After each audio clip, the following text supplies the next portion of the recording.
My grandfather eats far too much. Now I understand why my father forbade me from seeing him. I always heard that asking about Grandpa was forbidden. The moment I uttered the word grandfather, Dad would snap. His eyes darkened, his jaw clenched, and every time I heard the same thing. He's no longer part of this family. Period. I only saw Grandpa twice as a child. I was too young to remember much, just fragments. The smell of charred meat, smoke curling from his pipe bowl, and a silence that clung to the air like wet wool. The only thing I recall clearly is how enormous he seemed whenever he visited. Or maybe I was just too small.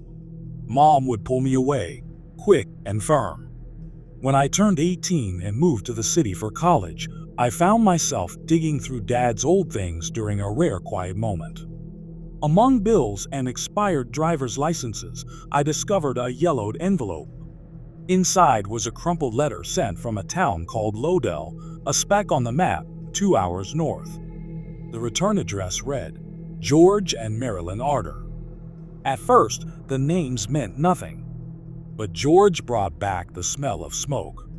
Looking back now, I don't know why I went there, but I've always been curious, and something pulled me toward that place. Forbidden fruit is sweet, right? So, during break, I decided to meet my grandfather. I rehearsed questions, why he and Dad were estranged, what happened, but none of it would matter. Lodell was smaller than any town I'd seen. One gas station, one diner, one grocery store, and houses scattered along winding roads like fallen teeth.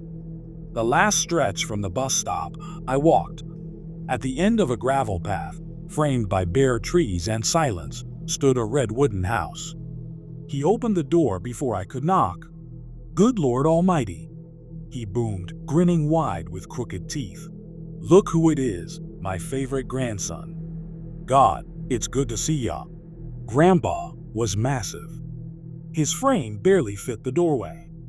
He wore a brown flannel shirt stretched over his gut, the collar stained, a thick pipe seemingly fused to his lips. His hug knocked the air out of me. Behind him stood Grandma. Her hair was neatly pinned, her sweater hanging loose, as if years of worry had whittled her down to bone. Her eyes met mine and didn't match her smile. They said, "What have you done?" Grandpa ushered me inside, clapping my back so hard I stumbled. The house smelled of smoke, meat, and something coppery brown. The furniture was old but sturdy, the kind that outlives generations. He gave me a tour, laughing and gesturing wildly, and I sat with them in the living room, dark from heavy curtains. Grandma brought me tea with trembling hands. The first few days were tolerable. Grandpa joked, smoked nonstop, and taught me wood carving. He told stories to neighborhood kids who trickled in after school, 2 or 3 at a time. He was what people call the life of the party, and he really was. I don't know how to explain it, but Grandpa had this magnetism. People just gravitated toward him. He was kind, genuine, funny. His life stories were fascinating, and he clearly loved the attention, his pipe never leaving his mouth. Everything seemed normal, except for one thing: his appetite. He ate constantly. Bacon by the pound, bread by the loaf, pies in single sittings. Once, I watched him devour an entire rotisserie chicken and a pan of cornbread before dinner. He chewed loudly, wheezing, sweating, never stopping. Plates piled around him like building blocks, yet he always wanted more, licking plates, sucking grease from his fingers, gulping tea by the liter, nearly choking on it. Grandma brought out plates piled with pork chops, sausages, whole chickens, gravy boats the size of bowls, and he inhaled it all, groaning with pleasure.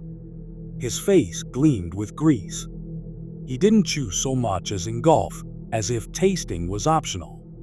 "You always eat like this?" I asked, half joking. He grunted around his pipe and patted his belly. "Big man needs big meals." I figured he just needed a lot of food, but not this much. All day, He only ate and smoked, barely able to move from his chair, just sitting in the kitchen, waiting for the next massive meal. Hell, I don't think I've eaten as much in my life as he did in one dinner. Still, evenings with him were fun until the hunger returned. One night, Grandma caught me alone in the hall while Grandpa snored like a bear in the next room. "You need to leave," she whispered, her face pale, lips cracked. "While he's asleep. Tomorrow. First thing." "But why?" She flinched at the sound of heavy footsteps. Grandpa emerged from the shadows, pipe smoldering, eyes unreadable. "Everything all right?" "Just telling him about my childhood," Grandma answered too quickly. Grandpa stared at us in silence, and for the first time, I felt afraid. The only light was his burning pipe. The only sound, his labored breathing. He filled the hallway, his bulk swallowing the space. "This house has many stories," he finally rumbled before retreating to bed.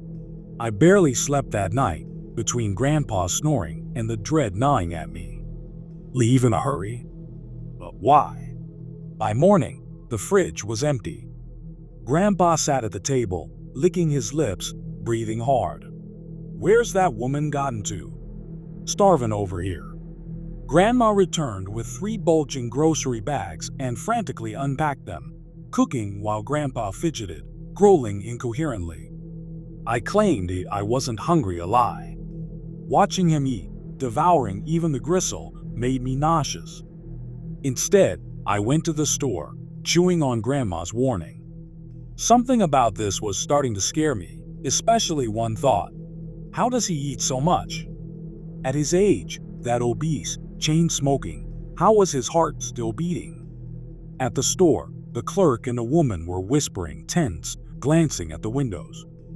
"Ben's lost another pig," the woman muttered. "Sixth one. Coyote? Bear?" The clerk asked vaguely. "When's the last time you saw a coyote, let alone a bear around here?" Sorry," I cut in awkwardly. "Animals are disappearing? You new here, kid?" The woman sighed, recalling something grim. "First pigs. Then goats. Chickens. Even dogs. What's left is just bones, gnawed, split open. Like something sucked out the brains. But no one's seen an animal do it. No tracks. No blood." Suddenly, I couldn't breathe. I was drenched in sweat. They didn't know what could do this. But I might. And Grandpa? He still laughed, smoked, told stories. Evenings, he'd call me to the porch, where kids gathered like moths to his booming voice. One older girl, maybe 10, sat at his feet and asked, "Mr. Arter, are you ever scared?" He looked at her and smiled slowly. "Only when the meat runs out," he said, laughing like it was a joke. The kids laughed too. I didn't. When I asked about the missing animals, Grandpa just chuckled through a mouthful of stew. "Wild times, huh? Makes me feel young again." He played cards with me and the kids. Everyone adored him. But I grew uneasy around his bloated body, his yellow teeth grinning through smoke as he launched into another story. Too good, too vivid, too scary. The kids leaned in, wide-eyed, while Grandpa basked in their attention. Until Grandma, shaking, announced, "We're out of food. Nothing left. No meat, no eggs, not even flour. We can't." "Find more," Grandpa growled, pupils shrinking to pins. "I'm starving." He didn't move from his chair. Even when we went to bed, he stayed in the kitchen. Around 3 a.m., I woke up thirsty and flicked on the kitchen light, then nearly had a heart attack. Grandpa was still in his chair, trembling, staring at the same spot. His skin was pale, almost translucent, veins purple beneath. His pipe was gone. For the first time, I saw him without it, and that alone made me want to crawl into a corner. At first, I thought he was dead, but then he shook harder, sweat beading on his forehead. "Grandpa? You okay?" I whispered. "Get me food, boy." His voice held no trace of the man I'd known. No warmth. Just threat. Something not human. I'll go to the store in the morning. Just sleep, Grandpa. Me. Food. He didn't look up. I edged past him, turning off the light. All night, strange sounds came from below. Growls, wet slithering, the front door creaking. At dawn, Grandpa was gone, the door ajar. Grandma stood behind me, eyes red with fury and regret. Go, grandson. Now. He won't be satisfied with store food. Pack your things and leave. But what's wrong with Grandpa? How can he eat so much? You don't want to know what happens when he stops eating. She turned to leave but froze at my next question. Why do you stay with him? If no one controls him, it gets much worse. That morning, the town buzzed with news. A boy had vanished overnight. Only bones were found, clean, not a scrap of meat left. No animal could have done that. And I knew exactly what could. I returned to the house. Grandpa sat on the porch, pipe in teeth, smoke wreathing his head. His shirt was stained, worse than usual. He stared into nothing. Boy, he rasped, voice thick with smoke, fetch me something from the store. Something was off that morning, his posture too rigid, eyes glassy, lips cracked. Skin pale and swollen, like raw meat. I mumbled an excuse and went to pack. Then I heard them arguing. The kids are coming tonight, he snarled. They want stories. No, Grandma said. Not this time. I'll call the police. But you won't do crap. Then she screamed, not in fear, but rage. I won't let you feed on them again. I backed away. I didn't want to know what that meant. Didn't want to see more. Dusk fell too fast. The kids arrived on foot, alone, drawn like moths. George waited on the porch, bloated, sweating, unable to rise. Blisters covered his hands. His jaw elongated. He still smiled, but not like before. Something inside him was pushing out. Grandma begged them to leave. You don't understand, she wept. This isn't a game. Go home. Please, Mrs. Arter, just one story. The kids pleaded. Get out. Now, she hissed. Let 'em be. Grandpa's voice growled from behind, making everyone jump. Kids want stories. He shut the door after them. Grandpa swelled. Grotesquely. Glassy-eyed, he stared at them, his pipe forgotten. He didn't speak. Couldn't stand. The kids giggled nervously in a semicircle. I watched, helpless, knowing something terrible was coming. Mr. Arter, one child said, don't tell our parents we came, okay? They've banned us from going out. But we need your stories. I won't tell. Grandpa gasped, clutching his chest. Won't tell. Then I saw it, his shirt ripping, hands swelling, mouth unhinging wider than possible. He collapsed from his chair onto all fours. The kids screamed. So did I. His arms melted, fat dripping like candle wax. His distended belly dragged on the floor. Blisters erupted across his skin. God help me. His face slid into a wet, jagged grin of meat and fangs. Grandma stepped between him and the kids, gripping a fireplace poker, her eyes darting to me. Run. No more, George, she said. If you want me, take me. He didn't hesitate. One swift motion, her head vanished into his maw. The kids rushed the door, but it was locked.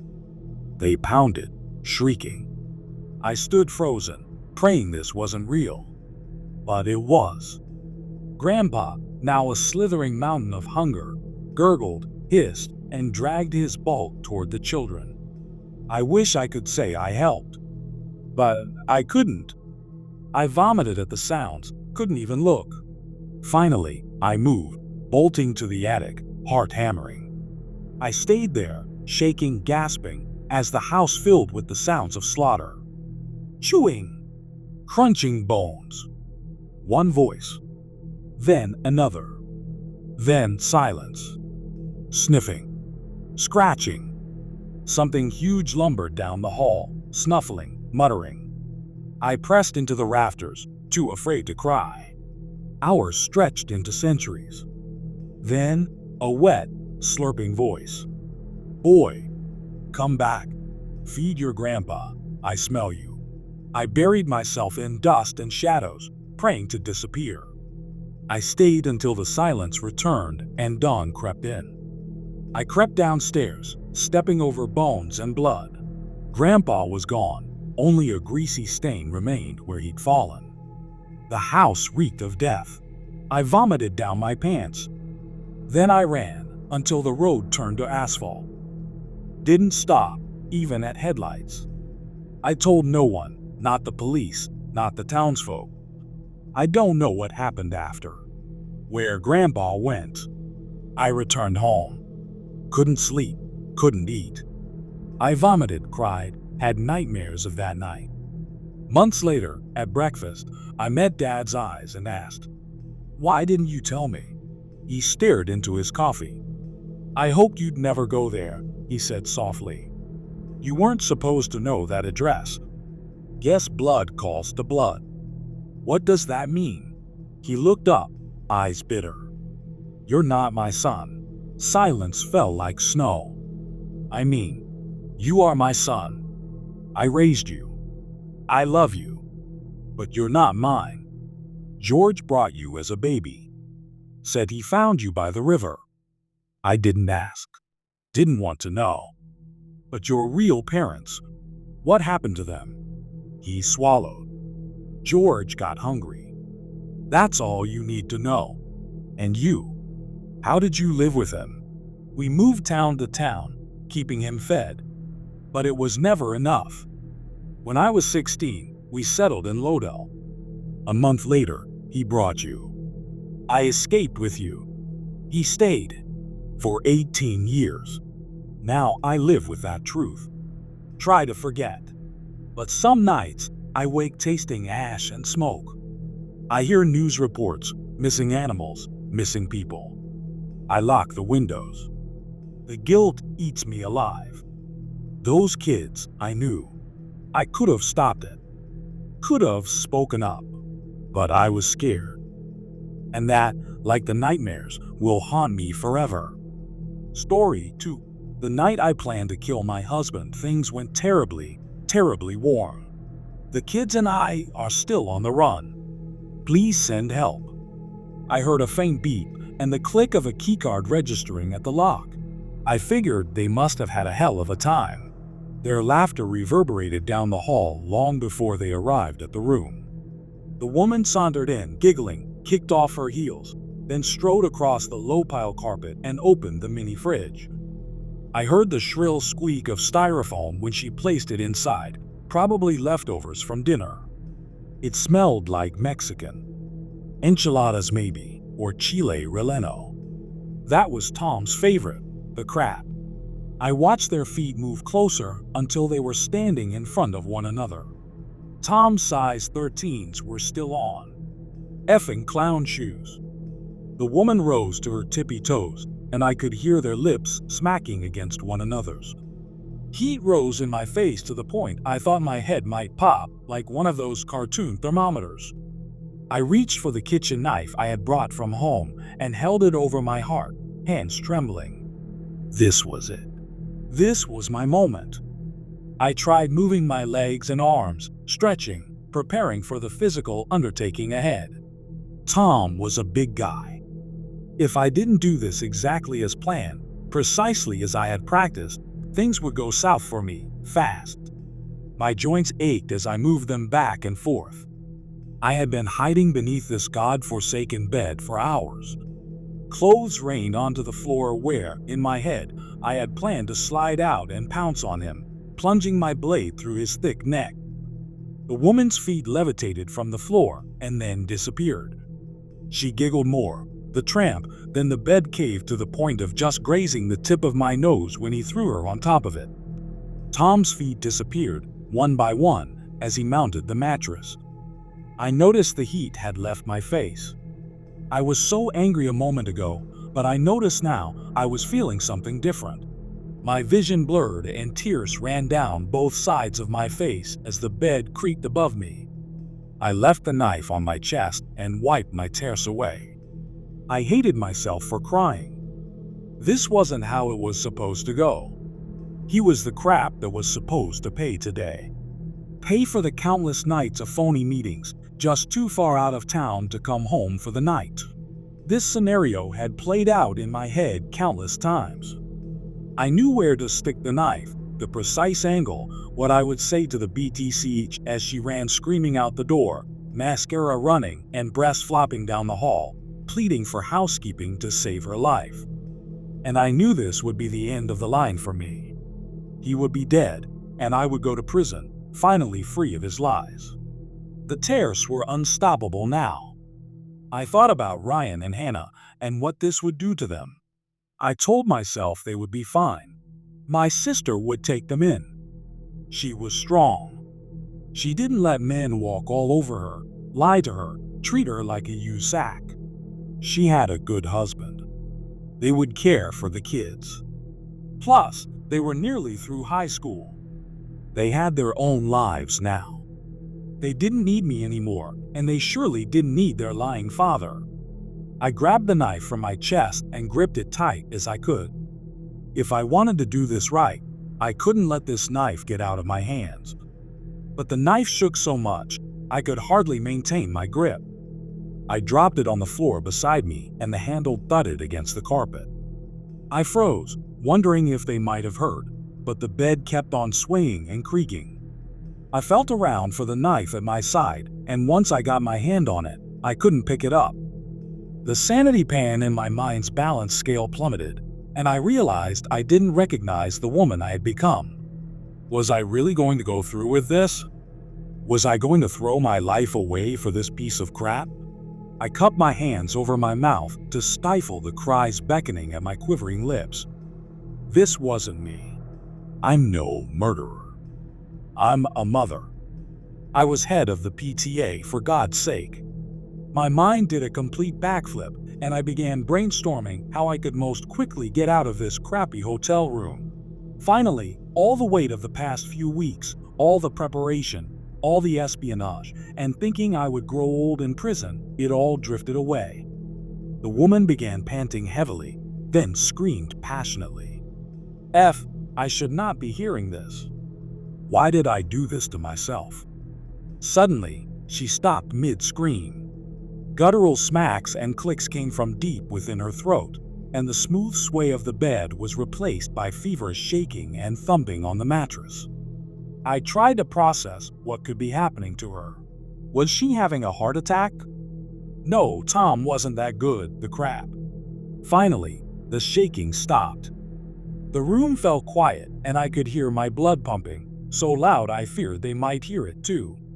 The bed shifted as someone slid across, then the woman's body flopped to the floor. She laid next to me, staring wide-eyed. The silhouette of fat purple fingers painted her neck.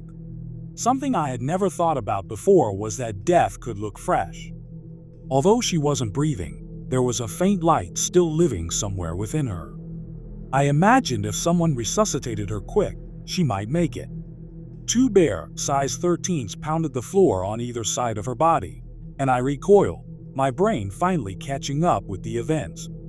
Tom dropped to his knees, and for a moment, I thought he might bend all the way down and crane his head beneath the bed to say hello. But he didn't.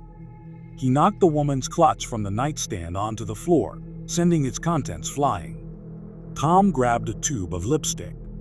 He pinched the woman's chin between his fingers, puckering her lips, and delicately applied the bright red lipstick with perfect precision. He then tidied up her eyeshadow, wiping a wayward smudge from the side of her face with his pinky. Then Tom stood and grabbed her by the ankles. I watched as her body slid across the floor and into the bathroom. A captive audience to this one-man show that I feared may have been a rerun. I swear her dead eyes somehow never left mine, locked on like she was still somewhere in there, begging for me to jump in with my kitchen knife and carry out my plan. Then the bathroom door slammed shut. Maybe I should run, I thought. Now, straight out the door. But what if he returned right as I slid out from under the bed? I didn't want to end up like her. Then I thought about Ryan and Hannah. They don't know what he is. Crap, I don't know what he is. He could hurt them, too. But he wouldn't. Would he? I let out a deep breath and resolved to stay put. I would wait until morning if I had to, until he left to dispose of the body.